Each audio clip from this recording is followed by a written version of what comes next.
All right, so are you ready for this? This one's pretty amazing. I'm calling it Notre Dame, From Inferno to Resurrection. Wow. Okay, I like it. And yeah, we're going deep. You Yeah. guys sent in some fascinating stuff, especially an article from like a Hungarian spiritual website about the Notre Dame fire. I mean, beyond the headlines, you know. I'm intrigued. Right. So get ready for some serious aha moments. We'll look at what happened, sure, but also the symbolism, the spiritual side of things, and the incredible discoveries made during the restoration. Yeah, because the fire itself, it was such a global event. It really felt like the whole world was watching. Totally. April 16, 2019. I mean, I remember exactly where I was when I saw the news. It was just shocking to see those flames engulfing the roof of this 800-year-old cathedral. Yeah, and the damage was extensive. 2/3 of the roof was destroyed. The spire collapsed. It's like, it felt like a near-death experience for this landmark that had witnessed so much history. And in all that chaos, think about the firefighters. They were risking their lives to save the priceless relics and artwork inside. Yeah, I read that some of them were even part of these specialized units trained to protect cultural heritage. It's incredible the weight of that responsibility, trying to preserve history while battling this raging inferno. And they did an amazing job. So much was saved, but sadly one firefighter was injured. Yeah, it's a testament to their bravery and the intensity of the fire. But of course, after the initial shock came the investigation. Right. Right. And officially, the cause was ruled an accident, most likely starting somewhere in the scaffolding. There's even video footage from a Twitter user at Joyce Karam that shows the scaffolding on fire. I think I remember seeing that, yeah. But here's where things get interesting. You also sent me some really thought-provoking spiritual interpretations of the fire, suggesting that maybe there's more to it than just an accident. Yeah. The article you share really delves into that idea. It suggests that accidents, especially ones involving a place as spiritually charged as Notre Dame, well, they can hold deeper meanings. It's a different level of interpretation. So you're saying we shouldn't just take things at face value.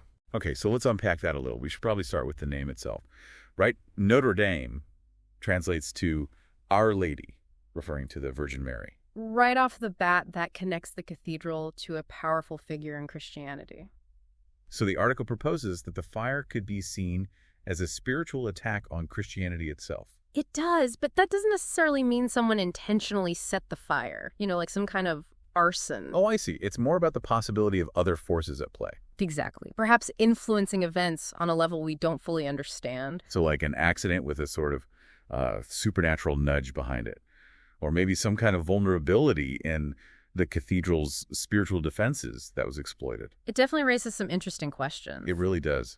But the article also presents the fire as something else, right? Something a bit more positive. Yeah, well, it also presents it as a divinely ordained purification. Purification. I'm not sure I follow. Well, think about the symbolism of fire throughout history. Right. It's destructive, yes, but it's also a force of renewal and cleansing. Oh, okay. I see where you're going with this. Ancient cultures used fire in rituals for purification, and that symbolism, well, it still resonates today. So are we saying that the fire could be a sign that the Catholic Church itself needs to go through a kind of spiritual cleansing? That's one interpretation. It challenges us to look beyond the immediate cause and consider the fire as a catalyst for introspection and change, maybe shedding some things like corruption or outdated practices, and then rebuilding and renewing itself. It's a really powerful way to look at it. And you know what else strikes me? Despite the damage, Notre Dame ultimately survived. It did. So isn't that resilience? If we look at it through a spiritual lens, isn't that a testament to some kind of protective force surrounding the cathedral? It absolutely could be interpreted that way. This idea that whether you see the fire as an attack or a purification, Notre Dame endured. Which brings us to this concept of aramlas, or flow, that's mentioned in the article. Yeah. So how does aramlas fit into all of this? Well, aramlas is all about adapting and evolving to survive and thrive in the face of change. It's about going with the flow, but also recognizing that sometimes that flow includes rapids and waterfalls. You know what I mean? So are you saying that if the church doesn't embrace change and address its internal issues, it risks becoming irrelevant, like a stagnant pool of water? You could say that, yes. If it doesn't heed this wake-up call, so to speak, it might not weather future storms. Okay, wow. That's That's a powerful way to think about it. This idea of aurum loss, it really encourages us to see challenges as opportunities of growth and transformation. It does. I mean, Yeah. it really makes you think about the fire on a whole new level. Right. It wasn't just a physical event. It was a turning point. And speaking of turning points, maybe we should shift gears a little and talk about the incredible rebuilding efforts that followed the fire. Yes, definitely. It was a monumental undertaking, wasn't it? Involving something like 2,000 specialists and a budget of 700 million euros. Exactly. I mean, just mind-boggling. The expertise and resources that went into bringing Notre Dame back to life. But, it wasn't just about rebuilding. This tragedy also opened a door to some incredible archaeological discoveries. Oh, really? What did they find? Well, during the restoration, workers unearthed 2 remarkably well-preserved lead sarcophagi dating back to the late 1300s. Lead sarcophagi. Why lead? Well, lead was often used for preservation. It helped slow down decomposition and protect the remains.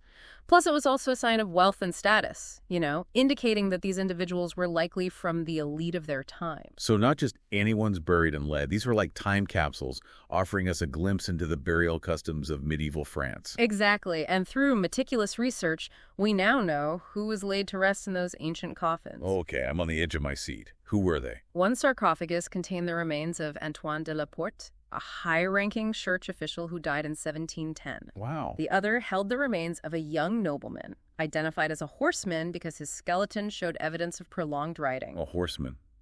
Wow, what kind of riding would have left those marks? Could he have been a knight? A messenger? That's the mystery, isn't it? We can only imagine what his life was like. It's amazing. It's like opening a window into the past. I bet there's so many stories hidden within those bones. There are. And each discovery, well, it helps us paint a richer picture of medieval elite life. It's incredible to think about how this devastating fire ultimately led to these historical treasures being unearthed. It's almost like the cathedral itself was offering up these secrets as part of its own rebirth. It's a beautiful thought. It is. The past revealing itself as the future is being built. And speaking of rebirth, we have to talk about the grand reopening of Notre Dame in December 2024. Ah, yes, the reopening. A global event. Figures like Donald Trump, Emmanuel Macron, Volodymyr Zelensky, Prince William, they were all there. A true testament to Notre Dame's significance on the world stage. It was more than just a celebration of the restoration, though. Right. Oh, absolutely. It was a powerful symbol of resilience, cultural heritage, and international cooperation. The world came together to witness this resurrection, this iconic landmark. It really demonstrated the enduring power of the human spirit and artistry. It really did. It was this powerful image of the world coming together to celebrate the rebirth of this symbol of faith and history. It highlighted the fact that Notre Dame is so much more than just a building.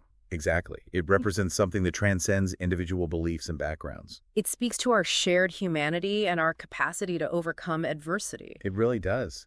It's remarkable, Notre Dame. Even in its damaged state, it became this focal point for collective grief, and then this incredible outpouring of support for its restoration. It's like it tapped into a universal sense of connection to history and beauty. I'd say it's a testament to the enduring power of symbols. Notre Dame became a symbol of resilience. A reminder that even in the face of tragedy, we can rebuild and restore what's been lost. And those sarcophagi being discovered during the reconstruction, that just adds another layer to the story, doesn't it? It's like the cathedral itself was revealing these hidden pieces of its past as it was being reborn. It highlights the interconnectedness of past, present, and future, wouldn't you say? Definitely. The fire, the restoration, the discoveries, it's all part of this ongoing narrative. Exactly. A testament to the fact that history is constantly unfolding. Speaking of the horseman, you mentioned that his skeleton showed signs of prolonged riding. What kind of riding would have left those marks? What can we infer about his life from those clues? Well, the evidence suggests he spent a significant portion of his life on horseback. So that could point to a variety of roles. He could have been a knight, trained for warfare, skilled in horsemanship, or maybe a messenger, traversing long distances on horseback, connecting different regions, carrying important information. Those are some fascinating possibilities. A knight or a messenger. Each role just conjures up such vivid images. It makes you wonder, what kind of world did he navigate? What kind of challenges did he face? And what about Antoine de la Porte, the high-ranking church official? What insights can we glean about his life and role within the church? Well, as a high-ranking official, de la Porte would have been privy to the inner workings of the church, likely involved in significant decisions.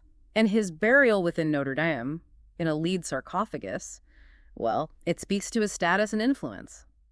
Researchers are examining his remains and any artifacts buried with him to gain a better understanding of his life and the time period in which he lived. It's incredible to think that these individuals who lived centuries ago are now helping us to piece together a more complete picture of the past. Their stories, once hidden beneath the floorboards of Notre Dame, are now coming to light, adding depth and richness to our understanding of history. And it makes you wonder, what other secrets might Notre Dame hold? Right. It's a reminder that history is never truly static. There's always more to uncover, more to learn. It's a humbling thought, isn't it? To realize that even a structure as iconic and well-studied as Notre Dame still holds mysteries waiting to be revealed. It really underscores the importance of continued exploration and research, doesn't it?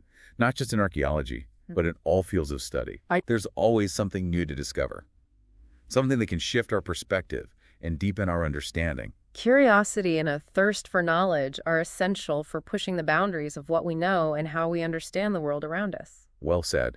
It's been an amazing journey, hasn't it? We started with the fire-explored spiritual interpretations, delved into historical discoveries, and now we're reflecting on the vastness of history and the endless possibilities for learning.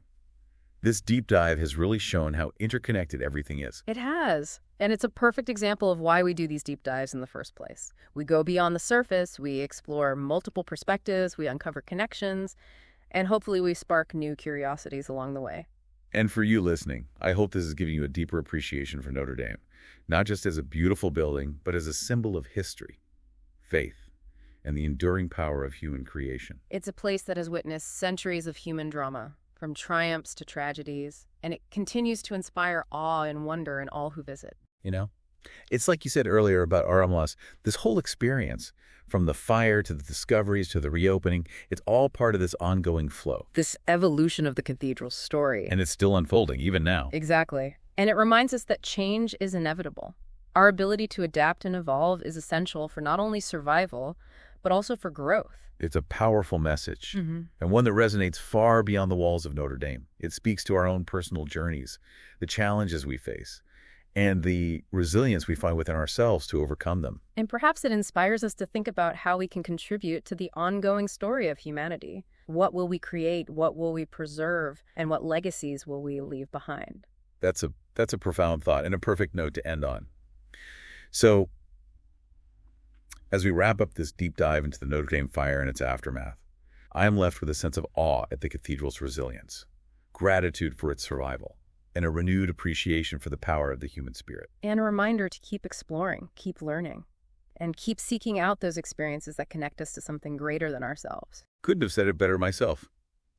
To all our deep divers out there, keep those minds curious, those hearts open, and those explorations ongoing. We'll catch you on our next deep dive into the fascinating and unexpected.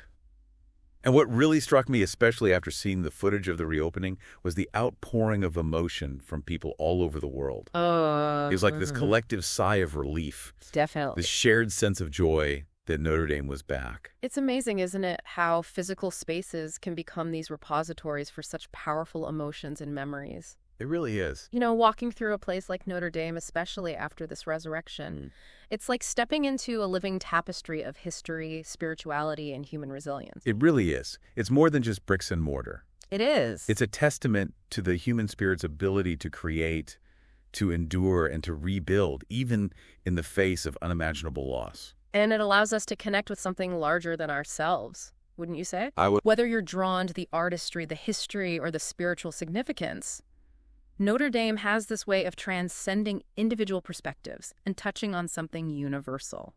You know, it's like you said earlier, the concept of harmonious. Yes. This whole experience, from the fire to the discoveries to the reopening, it's all part of this ongoing flow, this evolution of the cathedral's story. Exactly. It's still unfolding. And it reminds us that change is inevitable. It is. Change is a constant. And that our ability to adapt and evolve is essential for not only survival, but also for growth. Couldn't agree more. It's a powerful message. Right. And one that resonates far beyond the walls of Notre Dame. It speaks to our own personal journeys, the challenges we face, and the resilience we find within ourselves to overcome them. And perhaps it inspires us to think about how we can contribute to the ongoing story of humanity. Yeah. What will we create? What will we preserve? And what legacies will we leave behind? That's a profound thought and a perfect note to end on. So as we wrap up this deep dive into the Notre Dame fire and its aftermath, I'm left with this sense of awe at the cathedral's resilience, gratitude for its survival, and a renewed appreciation for the power of the human spirit. And a reminder to keep exploring, keep learning, and keep seeking out those experiences that connect us to something greater than ourselves. Couldn't have said it better myself. To all our deep divers out there, keep those minds curious, those hearts open, and those explorations ongoing. We'll catch you on our next deep dive into the fascinating and unexpected. It really is something else. This idea that even in a world that often feels so divided, there are still places and experiences that can bring us together. You know? Yeah, I think that's one of the reasons the Notre Dame fire resonated with so many people. It was this shared experience of loss and hope. And the reopening, it became this global celebration of renewal, a testament to humanity's ability to overcome adversity. It really does make you think about our own personal journeys too, you know? Yeah. The challenges we face and the resilience we find within ourselves to overcome them. Absolutely.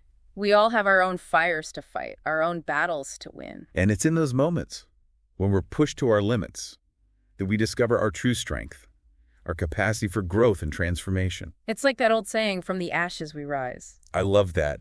And I think that's a perfect sentiment to leave our deep divers with. So to everyone listening, Keep exploring. keep learning and keep seeking out those experiences that connect you to something greater than yourselves. We'll catch you on our next deep dive into the fascinating and unexpected.